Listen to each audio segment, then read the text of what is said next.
colexio de Leirado e nós somos os axudantes da biblioteca. Nos gusta moito traballar na biblioteca.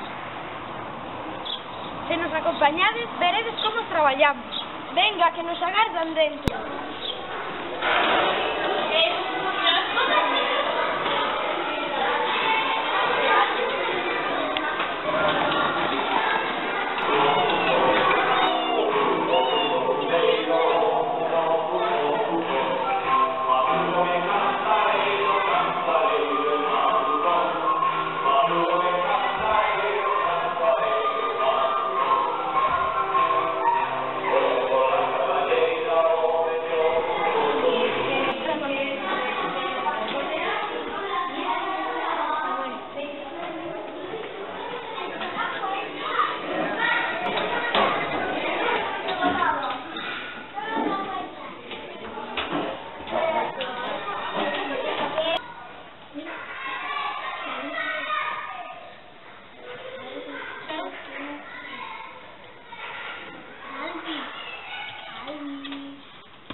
Unha das tareas que facemos nós é colocar os libros. A nós encántanos axudar.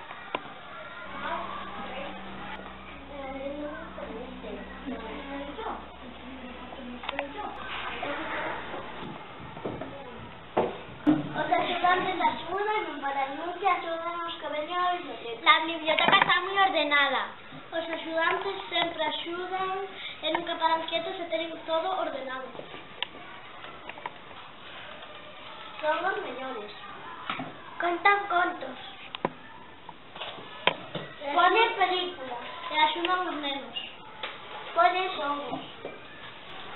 Que axuda moito nos libros a buscalo. Somos traballantes.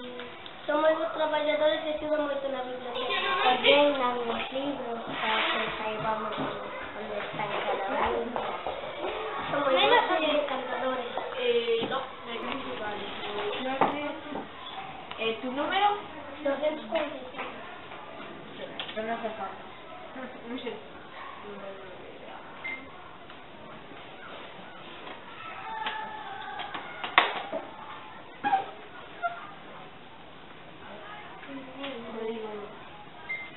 ¿Se dejan? Sí. Eres Alba, ¿no? Sí. Eres Alba. Aquí están todos os carnés de todos os nenos do cole. Serve para cando algún neno pequeno se olvida do seu número e podamos axudalo a facer o seu préstamo.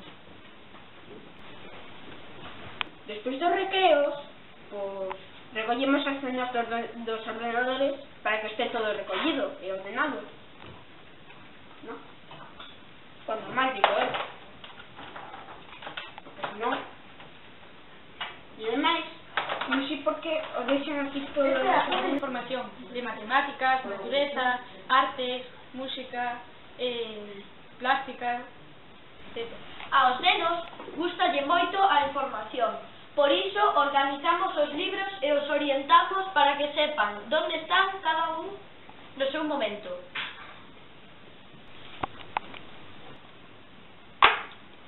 Unha das cousas que facemos é reparar libros, forralos e poñer etiquetas.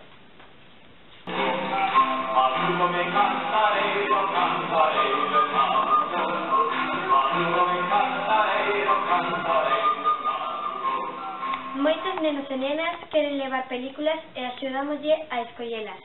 Os nenos que queren levar discos de música axudámoslle a escoitalos e despois a elexir o seu disco. Estamos na zona de ficción. Este é o lugar en onde diremos os contos aos nenos pequenos.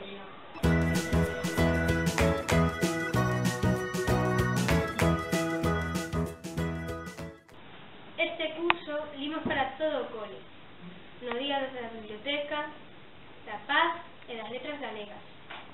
No día do libro lemos ora.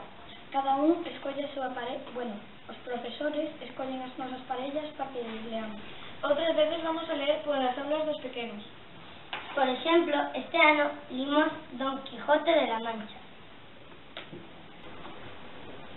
Unha das cousas que tamén facemos é reunirnos para practicar a lectura. Pis era un neno de 7 ou 8 anos. Vivía cos seus pais nunha casa das aforas da vila. Unha casa xeitosa, que tiña na parte traseira un xardín moi ben cuidado.